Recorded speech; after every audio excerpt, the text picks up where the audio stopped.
राज्यसभा सांसद प्रदीप टम्टा ने सोमवार को विकास भवन में अधिकारियों की बैठक ली तथा विकास कार्यों की समीक्षा भी की। इस मौके पर उन्होंने कोरोना महामारी के दौरान बाहरी राज्यों से आ रहे यात्रियों के रोजगार के लिए किए जा रहे प्रयासों के बारे में अधिकारियों से जानकारी प्राप्त की। आपदा प्रबंधन को लेकर बागेश्वर में किए जा रहे प्रयासों की भी समीक्षा करते हुए उन्होंने अधिकारियों को निर्देश दिए कि वो आपदा काल में सड़कों को ठीक रखें ताकि यातायात सुचारू रखा जा सके। खेती किसानी तथा उद्यानीकरण से लोगों को जोड़ने की भी अपील की गई। मुख्य विकास अधिकारी डी पंत ने बैठक में उठाई गई समस्याओं का निराकरण करने के निर्देश अधिकारियों को दिए हैं। भारत सरकार की सेंटर केंद्र शासित बहुत ही स्पॉन्सर्ड योजनाएं हैं राज्यों के लिए। उसमें एक बड़ी महत्वाकांक्षी योजना नहीं चली है कि तो जिसमें भारत सरकार ने कहा है कि घर घर नल, घर घर पानी, जल मिशन 2024 तक कि हर व्यक्ति के गांव में पहले फोकस होता था कि गांव में पानी पेयजल की समस्या भेजा जाए। अब लक्ष्य भारत सरकार ने रखा कि 24 तक हर घर में पाइप नाइल का कनेक्शन दे दिया जाए। उसकी क्या स्कीम है, क्योंकि आपके पास 3 साल का समय रह गया है। तो उसी संदर्भ में मैंने बागेश्वर जिले की वस्तुस्थिति को जानने का प्रयास किया।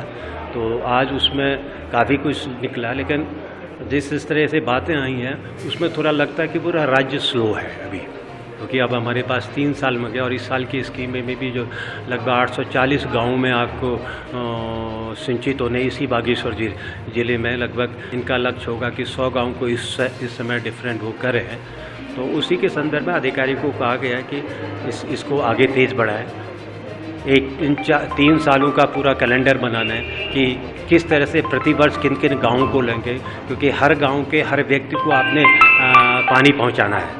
तो इसलिए मेरे ख्याल से उसी संदर्भ में दीजिए कि थोड़ा सा राज्य अगर पीछे होगा। राज्य की सरकार ने भी अभी मॉनिटरिंग ठीक से की नहीं लगता, क्योंकि राज्य ने अभी NGO का जो पहला सर्वे का कार्यक्रम है वो राज्य में अब शुरू हो रहा है।